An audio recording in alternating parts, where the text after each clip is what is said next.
Hey guys, and welcome to another exciting episode of Neo Scavenger. So currently we have blisters on our feet. We're shivering. We're not, amazing condition. We're not doing horrible. I mean, we've obviously done a lot worse lately. Our campsite that we set up in for the night, not amazing. I was going to try to avoid the Zom Zoms place, but I think it might be somewhere that we should kind of check into. How do I use this? What? I guess I don't understand. I guess going to crafting, I have to use this to enter the building. Maybe I need to end my turn and then go into crafting, because I am pretty worn out. I'm not too sure. Why did I just take off my pants? Why would I just do that? Why would I... Okay, use it. Right click, use. Okay, so as the source of the distant sound finally comes into view, you stop in your tracks, unsure whether it's safe to continue. Ahead you see a titanic warehouse, like one of those distribution centers from before the apocalypse. There's a dull roar of ethanol generators combined with the occasional rev of unsuppressed exhaust from off-road vehicles. Figures seem to be milling around a low extension on the right, and the occasional ATV arrives or departs without fanfare. You don't think you've been spotted yet, this far out, though with all the activity it's hard to tell. Alright, so are we going to approach, or... Yeah, well, we left last time, so this time we're just going to kind of approach and go up there. You cautiously approach the warehouse, noticing a bright sign reading Zom Zoms, a place to eat. The sign hangs over a giant garage door which is fenced off behind a tarp and barbed wire. Bright lights, welding arcs, and peculiar shadows can be seen in the fenced area, and a din of rowdy chatter echoes from the building. A semi-trailer attached to one of the loading bays acts as a makeshift gate and pedway into the warehouse.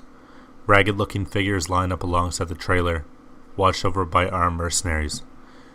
It looks more like a club than anything else, except for that tarp area. Just then your stomach sinks when you realize that there's a truck on the other side, offloading prisoners or slaves of some sort. Biting back panic, you reason that showing fear now might mark you as a target, and you try not to break your stride. Mercifully, nobody seems to care. So we're going to approach the line. While in line, you feel a flutter of anxiety each time the line advances. With each stage, you try to catch a glance of what's through the doorway in the trailer, but you still can't tell. Most of the people in line are ragtag looking, wearing mismatched clothes and stinking of sweat. Some confused, others bored. The guards are better groomed by comparison, though you'd suspect they'd just as soon murder you for your clothes if they weren't being paid. Up a few wooden plank steps, you step up inside the wood semi-trailer, and hollow sounds of a crowd echo down the narrow corridor from the warehouse. To your right is a chipboard and a mesh booth, where an attendant is collecting fees and weapons, and stamping people before they walk down the trailer into the warehouse. Stalker spectator. The attendant drones looking disinterestedly past you. Stalk? What happens if I ask? Never mind, she exhales, stamping her hand with a symbol and number, and nods to another grisly merc who checks you for weapons. You receive a chip for your confiscated weapons and are ushered down from the trailer. You hear the man behind you answer spectator to the attendant before passing into a wall of sound inside the warehouse proper. Inside, it's one part super club, one part gladiator pit. A wall of sound assaults your ears as you cross the threshold. Part human cacophony, part generator exhaust, mostly frenetic industrial music. Wow, sorry, I am really tongue-tied. And the smell of food and smoke. You can't hear it over the noise, but you feel your stomach rumble at the smell of sweet barbecue. The cavernous warehouse is dominated by a dirt-floored arena with high mesh walls. Spectators ring the pit on three sides. The fourth reserved for a large garage door leading outside to the tarp fenced courtyard. Beyond the door, you catch the flash of welding arcs where it appears scrapyard robots are being prepped. This is weird, so it sounds like something weird. I don't know. And opposite the garage door, the thing you really care about right now, a wide booth with grills spewing sweet and spicy smoke into the rafters above. People clamor to get at it and walk away with their prize smeared over hands and lips alike. Barbecue. So they're making food here. They're cooking something. People, maybe? Seems like. You wade through dirty patrons, intent on manhandling some ribs or beans and rice, or whatever it is that they've got cooking over there. Who knows how long you've been in cryo? How long has it been since you've had a hot meal? Pressing your way through this final wall of hungry patrons, you get an elbow on the counter and desperately try to make eye contact with one of the servers. A few eternal minutes later, one of the apron-clad food slingers glances at you. You nod like an excited dog. He reaches into a smoker box, withdraws a loaded skewer, and places in your hand sweet, succulent barbecue. Savoring it at first, you start to grow paranoid that it'll be snatched from your hands, and you bear down on it with renewed fervor, huddling with it against your lips, and you absently walk away from the grill. This is meat. It's like a good, fully developed veal. Oh God. Not young, but not beef. Yes, very definitely like that. Not like any other meat you've tasted. In fact, so much that you think no person with a palate of ordinary, normal sensitiveness could distinguish it from veal. It is mild, good meat with no other sharply defined or highly characteristic taste, such as, for instance, goat, high game, and pork have. If you guys remember, that's actually the exact same description it gave me when I butchered that guy and ate it. So, there we go. They are definitely eating people here. The steak is slightly tougher than prime veal, a little stringy, but not too tough or stringy to be agreeably edible. The roast is tender and high color, texture, and smell as well as taste strengthens your certainty that of all the meats you habitually know, veal is the one meat which is accurately comparable. That is a really weird description. Blah, that was a lot to read, and it keeps going. Just then an announcer pipes up with the same oscillating voice that every strip club seems to have, and starts hyping the crowd. "Can you count, suckers?" he shouts. Patrons start yelling back, "I said, can you count, suckers?" On a cue, a testosterone fuel wave shouts come from the floor. "Raise those numbers," he calls. Expectation, and everybody raises their fist in unison. The music changes, lights switch to UV, and the numbers appear on all the stamped hands. Your heart starts to race as you realize what's happening. Looking around, everyone has a stamp, but most of them don't look like yours. Everyone has numbers, but it's clear now what the symbols are. Most patrons have silhouettes of vultures next to their numbers. You look down at yours. Your hand, it's a lamb. The announcer calls a number, a low number. You feel a bit nauseous, but also relieved. You raise your hand nearby patrons looking suddenly, then quickly losing interest in it. A scream of protest erupts from the far side of the arena. Everyone nearby looks across, where a commotion is starting. A man is hoisted into the air like a crowd surfer at a concert and propelled to the arena gate. Patrons claw the remainder of his barbecue from his flailing hands, fighting over it like dogs. Guards wrangle the struggling man and toss him onto the dirt floor in the arena as the gate is sealed behind him. The winner is a filthy, weak, and confused-looking human. As he clambers to his feet, a clacking and squeaking sound crescends from the opposite side of the arena. Cheers start erupting throughout the warehouse as the source of the noise rolls into the arena through the garage door. The bot is little more than a heavy treaded ring of barbed spikes.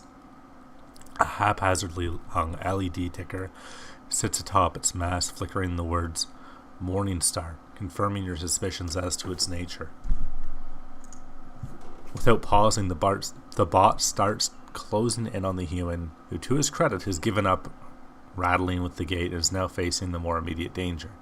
He starts circling left, the bot to one side of the pit, then dashes as far right as he can, bypassing the bot.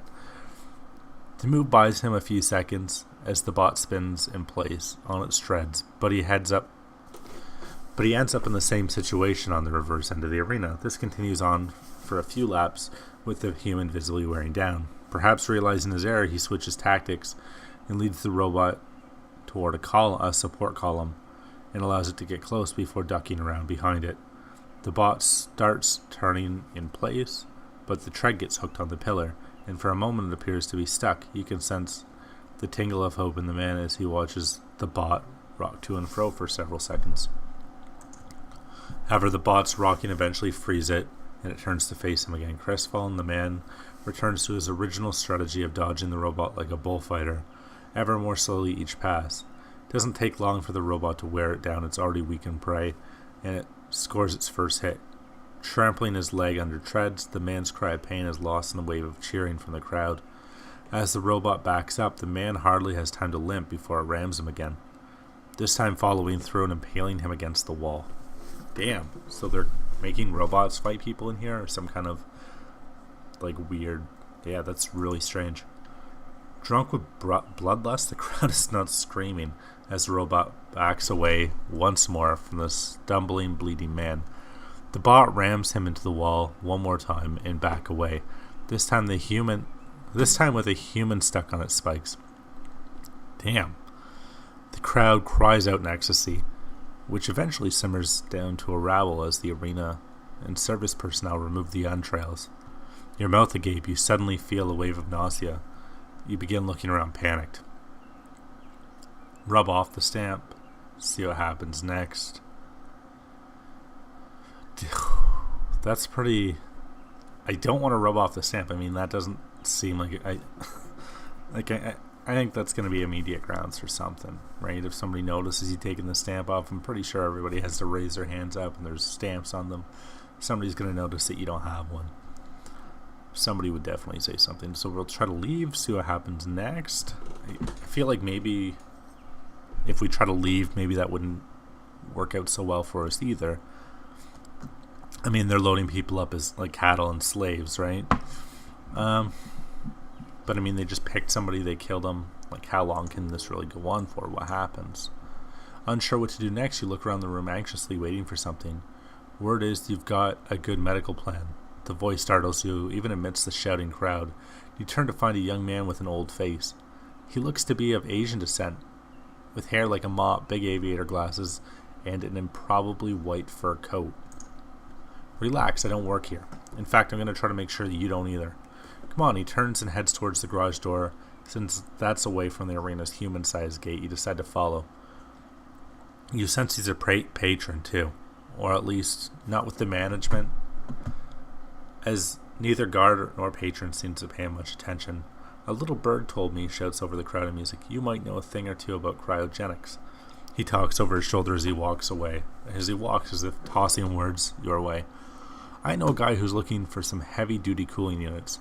He may be willing to trade some info as on where to score a few. You arrive at the massive garage door, and the cool air seems tingled with ozone. His name's Stoke. Come on, dude, I'll introduce you.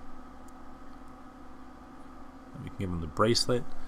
Out in the robot prep yard, mechanics are tending their creations. Your companion stops alongside a tall robot reminiscent of a farm combine. Oh, Jesus, that would be brutal, trying to fight a little mini farm combine. You shudder to think of what it does to humans with those blades, but then something inside moves, crawling out. The feeder house behind the blades is a mechanic who looks around and satisfied waves another out. The second looks more like one of those patrons than a mechanic, starved and scared. The pair skulk along the fence line and disappear out of sight. The fur coat guy turns back to you with a proud yet devious grin on his face. The Stoat is pleased to make your acquaintance. Now about that medical plan. He suggestively taps on your wrist. About that trade. Oh, a counteroffer, says Stoat, stroking his chin. Okay, tell you what, he snaps into action. I got a thing. Someplace that needs certain items liberated. He makes air quotes. You trade the bracelet, I'll let you in on the haul. Here's what's up. Camp Grayling, you heard of it, right? Big old military base somewhere in Michigan. No, guess you'll have to be in certain circles. He flicks something invisible from his coat. All sorts of rumors about that place. The one that's sure, it's full of tech and no one to tinker with it. Meanwhile, he knocks on the combine bot, producing a hollow ring. Sucks, right? Your part is simple. He places a hand on your shoulder. Maybe you've got a bot. Maybe you've seen a bot around here. Tall, tin fellow, 6 legs, mauling some guy. That's the one. Well, wherever he came from, there's got to be more. And if I'm doing this with farm machinery, imagine what I can do with old spiky maulers. He pantomimes an explosion while puffing up his cheeks. But, Stout waves a finger at nothing, I don't expect you to pilot these babies out of there. What I need you to do is get inside the base and bring back everything you can find on them. Schematics, blueprint, test data, the more the better. Be warned, it's a death machine nest. You think those are brutal? Stout gestures around the prep yard. Drunkenly teenagers compared to trained assassins. In return, he says, stretching his chin, I'm thinking the power structure will be shifting a bit around here. And the new one will be one of the IOU variety. He points at your chest. So, deal of a lifetime, dude. Well, obviously I'm going to take the deal. I don't need the old bracelet. Nice, he laughs. He extends a hand to meet it with yours. Okay, like I said, it's a death machine nest, but I've got some goodies for that. Let's say it's an advance payment or a signing bonus. Either way. Step 1, he says, counting it all out with one finger. That's the bracelet. Still need me some good cryo goodness after all. Give him the bracelet. You snap the printed bracelet from your wrist and hand it to him. He slides it through his fingers, reading the letters on the strap. Nice, dude. Bobs his head. I may have to do an expedition there, and nice name. He starts unlatching a flight case near the combine bot. An array of electronic parts and gadgets fill the case. He tosses the bracelet inside, scanning his hand across the range of parts. He selects one and then closes the case again. Here, he hands you an orange box with screw mounts on it. Insurance for when you get there. Hold on to it. As for me, I may have to check out your fancy clinic soon. I think I'm coming down with a little something. He fake coughs and clears his throat, grinning. Step 2, get inside. The goodish baddest news is that your new toy will help, but you'll likely need to supplement with a few tricks of your own. Nobody comes back from there.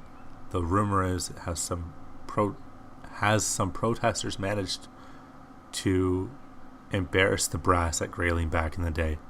You'd probably have to rummage through some old newspaper story to verify that, though.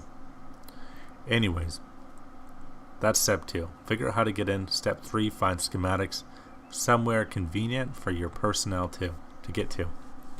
Day and night. Step 4, test data. Download it off the control data using this. He hands you a small flash drive. Plug and play. Easy. Step 5, bring it all to me. Got it? That's a pretty big quest. That's a pretty big mission. He looks over your shoulder. Oh, and you'll probably want these back. You turn and see that familiar face from the front gate. She drops a lockbox with your checked items. You cast a glance back at the Stoat, and he shrugs. What? I can't do this alone. Your safest bet is to go along the fence where they went. He thumbs over his shoulder, indicating the route to the mechanic and the patron followed. Unless you're still hungry, he laughs, mocking a vomiting motion. See you around, dude, he calls over his shoulder, walking back to the warehouse. Stoat's friend waits as you gather your things from a lockbox. Better make sure you empty that locker while you have the chance. Once ready, you head along the fence and return to the wasteland towards a higher measure of normality. So what the fuck just happened there? We got our stuff back, surprisingly. We got our crowbar. We got everything back, which for whatever reason surprises the shit out of me. I wouldn't have thought. But and what the fuck is this? What did he give me? A small orange box with screw mounts on it. A makeshift power cell. Stand tested automated. I have absolutely no idea what the fuck that is. I'm gonna have to make some room for this USB flash drive. Put that in our pocket for use at Camp Grayling.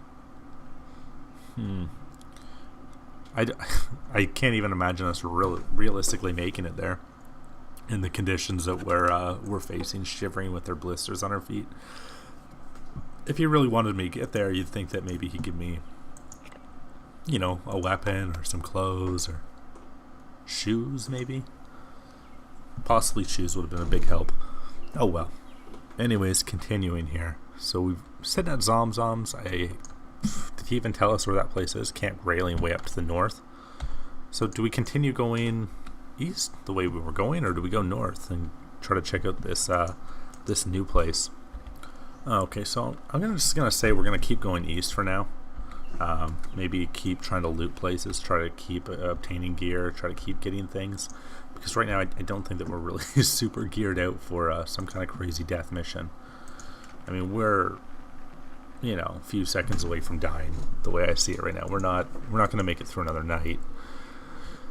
What's in this little area? There seems to be a little house here. Scavenge. It's getting dark anyway, so let's check out this forest shack. We'll use our strength and our crowbar. See if we can... Oh, what was that? Maybe we are provisioned now. A hunting rifle. Hunting rifle and a gas mask. That's pretty cool. Put that gas mask on. There's a bit of water here. We use that up. Poison berries and a hunting rifle, but I have nowhere to put it. Jesus. You know what? We don't really need this old kindling. We can throw that in our pocket instead. Let's set up our little campsite here tonight. Ooh, we don't have the option of the little shed for a campsite for some reason. That's really weird. I don't understand why that is, like why we're not able to, you know, more often use the buildings that are around us. Where did that guy go?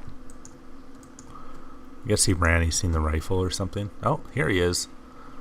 Here he is. You know, we're not good people. Last move, he's 29 range away, so I'm going to charge at him. 26. Stranger's taking cover. He must see the rifle then. Charge. He's coming towards me, but he's staying under cover. I wonder if he just doesn't know that I don't have bullets.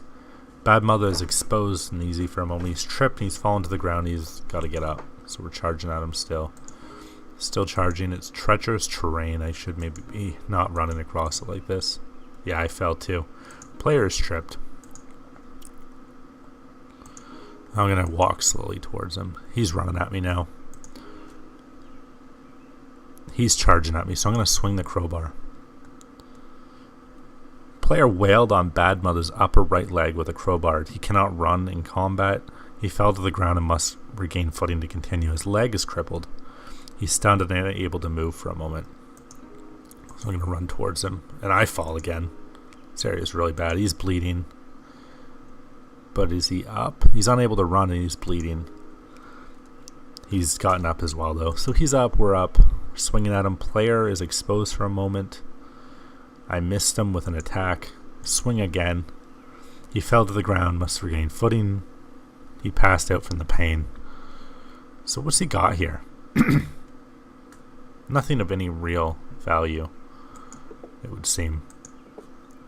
So we've got our little shitty footwear now. What's he got in here? Is that edible? Yeah, it's edible. Use that up. Some old shitty t-shirts and a hunting arrow. Nothing of real value. What's here? This seems to be a little town. Scavenge up. A bunch of storage sheds. That's awesome. Maybe we can get something out of one of these. Locked storage sheds too. The roof collapses, of course it does. Another storage shed. What's in this one? Nothing. A collapsed roof, perhaps. One more storage shed, and what are we going to get out of this one? It's like slots. A bunch of garbage. Perfect. Something I always wanted. Rifle strap with a scope. Hey. Oh, we can't put that on there? Oh, yes, I'm sure we can. Maybe through crafting, though. Let's put that hunting rifle in there, and let's put that on the scope. Really? Not enough moves left to craft? I just want to attach this.